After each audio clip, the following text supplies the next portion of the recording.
የሁለተኛይቱ ወደ ቆሮንቶስ ሰዎች ምዕራፍ 7 እንግዲህ ወዳጆች ሆይ የዚህ ተስፋ ቃል ካለን በእግዚአብሔር ፍርሃት ቅድስናን ፍጹም እያደረግን ስጋንና መንፈስን ከሚያረክስ ሁሉ ራሳችንን እናንጻ። በልባችሁ ስፍራ አስፉልን። ማንንም አልበደልንም፣ ማንንም አላጠፋንም፣ ማንንም አላታለልንም። ለኩለኔ አልልም።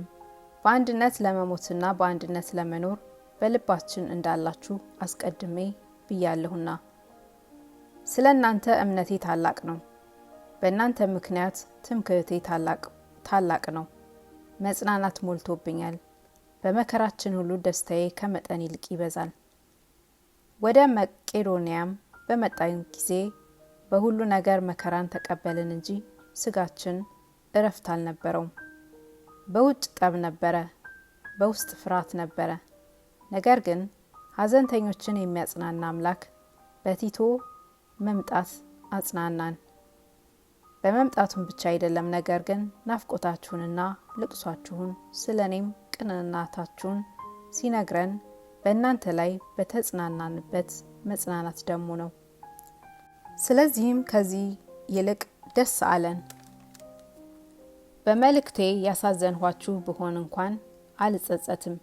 የተጸጸትሁ ብሆን እንኳን ያ መልእክት ጥቂት ጊዜ ብቻ እንዳሳዘናችሁ አያለሁና አሁን ለንስሐ ስላዘናችሁ ደስ ብሎኛል እንጂ ስላዘናችሁ አይደለም። በምንም ከኛ የተነሳ እንዳትጎዱ እንደ እግዚአብሔር ፈቃድ አዝናችኋልና። እንደ እግዚአብሔር ፈቃድ የሆነ ሐዘን ጸጸት የሌለበትን ወደ መዳንም የሚያደርሰውን ንስሐ ያደርጋልና፣ የዓለም ሐዘን ግን ሞትን ያመጣል። እነሆ ይህ እንደ እግዚአብሔር ፈቃድ የሆነ ሐዘን እንዴት ያለ ትጋት፣ እንዴት ያለ መልስ፣ እንዴት ያለ ቁጣ፣ እንዴት ያለ ፍርሃት፣ እንዴት ያለ ናፍቆት፣ እንዴት ያለ ቅንዓት፣ እንዴት ያለ በቀል በመካከላችሁ አደረገ። በዚህ ነገር ንስሐ እንደሆናችሁ በሁሉ አስረድታችኋል። እንግዲያስ የጻፍሁላችሁ ብሆን እንኳን ስለኛ ያላችሁ ትጋታችሁ ከእናንተ ዘንድ በእግዚአብሔር ፊት እንዲገለጥ እንጂ ስለ በዳዩ ወይም ስለ ተበዳዩ አልጻፍሁም። ስለዚህ ተጽናንተናል።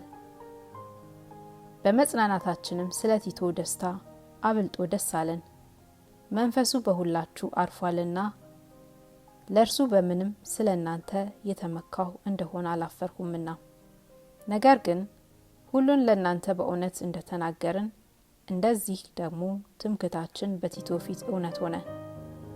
ስለዚህም በፍርሃትና በመንቀጥቀጥ እንዴት እንደተቀበላችሁት የሁላችሁን መታዘዝ እያሰበ ፍቅሩ በእናንተ ላይ እጅግ በዝቷል። በነገር ሁሉ ተማምኛባችኋለሁና ደስ ይለኛል።